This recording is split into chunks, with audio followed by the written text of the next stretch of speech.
here we go. We graph linear inequalities.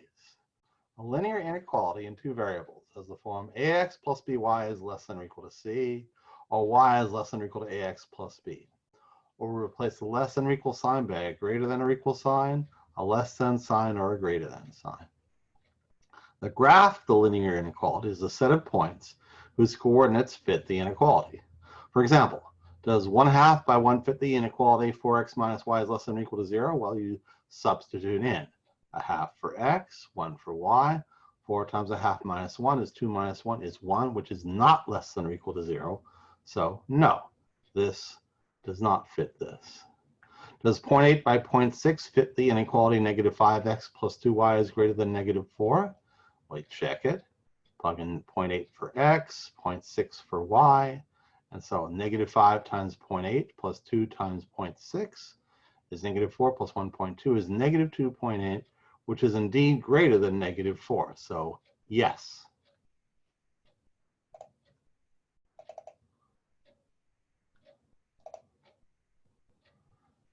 Now, a linear inequality has a graph which is a half plane.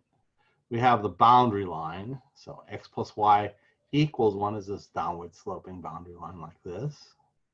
If it's x plus y strictly less than 1, it's everything below and to the left of the line and not including the line. So I denote that by a dotted line. X plus y greater than 1, everything to above and to the right of the line and not including the line. So these are called open half planes. The boundary is excluded, and denote that by writing as a dotted line.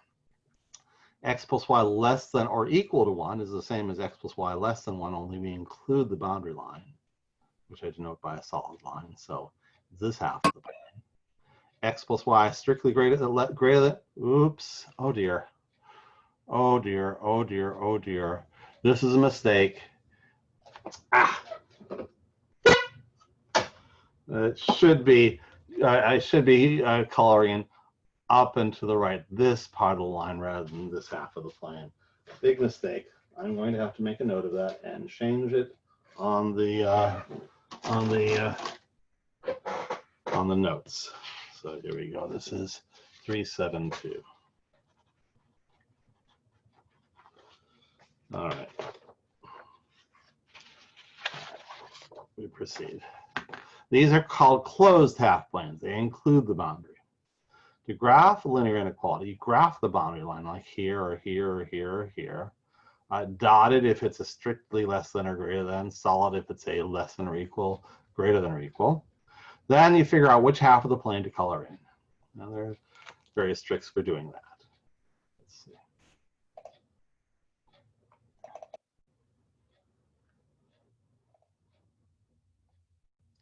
All right, here's the line. Y less than negative 3x plus 2. It's a strictly less than, so it's a dotted line. And because it's a less than, we have the y values below the boundary line. The boundary line has a slope of negative 3 and a y-intercept of 2. So here you have 0 by 2 as the y-intercept. Slope is negative 3. For every 1 unit over, it goes down 3. So here's the boundary line, and we color in everything below it. Graph y greater than or equal to negative 3x plus 2, same boundary line, but it's a solid line because we include the boundary line, and we color above the line, so it's this half of the plane.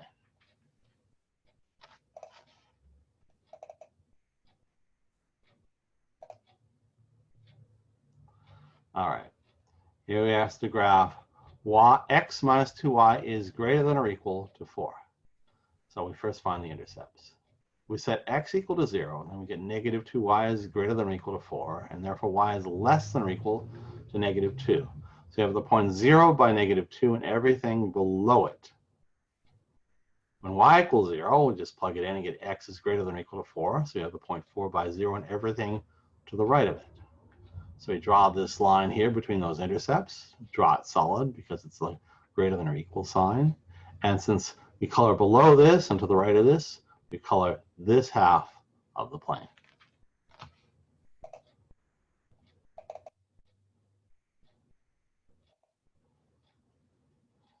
All right, here's some more. Some examples from the problem set. Graph 7x minus 2y is less than 21. A strict inequality, so it's a dotted line, like here. When x is 0, you get negative 2y is less than 21. So y is strictly greater than negative 10.5. So here's 0, negative 10.5, and y, and every y above that. When y is 0, you get 7x less than 21, which means x is less than 3. So here's 3 by 0, and everything to the left of that. So we draw this line, dotted, and this half of the plane. Here we graph 2x minus 3y is greater than or equal to 4. Now it's a non-strict inequality, so it contains the boundary line, so we draw that as solid.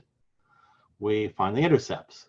When x is 0, the negative 3y is at least 4, so y is at most negative 4/3. Negative 0 by negative 4/3, and y less than that, so below. When y is 0, then you get 2x at least 4. So x at least 2, so here's 2 by 0 and everything to the right of that. So we draw this solid boundary line and we color in this half, lower right half of the plane.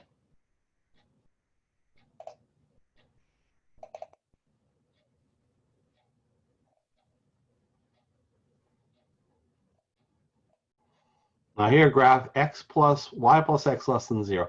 When we have a 0 on the right here, intercepts don't work. Set x equal to 0, get y equals 0. Set y equal to 0, get x equal to 0. It's one same point, and it's not good enough. So, however, it's fortunate we can write this as a point slope form. If x plus y is less than 0, then y is less than negative x. Okay, y less than, so it's a dotted line, and less than, so we color in below the line. The boundary line has a slope of -1 and a y-intercept of 0, so it's this downward diagonal. And we color in below that line, this half of the plane. Now, here's 71a and b. Graph 5x minus 3y is at least -15, and graph 5x minus 3y is less than -15. These will be two opposite half planes. Here, when you get solid line, when x is 0, you get -3y is at least -15, so y is at most 5. When y is 0, you get 5x is at least -15, so x is at least -3. So here's -3 by 0 and everything to the right of that. Here's 0 by 5 and everything below that. Draw this boundary line, solid, and draw and color in this half of the plane. For this one, it's the same problem, well, opposite in some ways. It'll be the same boundary line, but dotted and the other half, so it looks like this. Okay, that's it for this. All right. And stop the recording.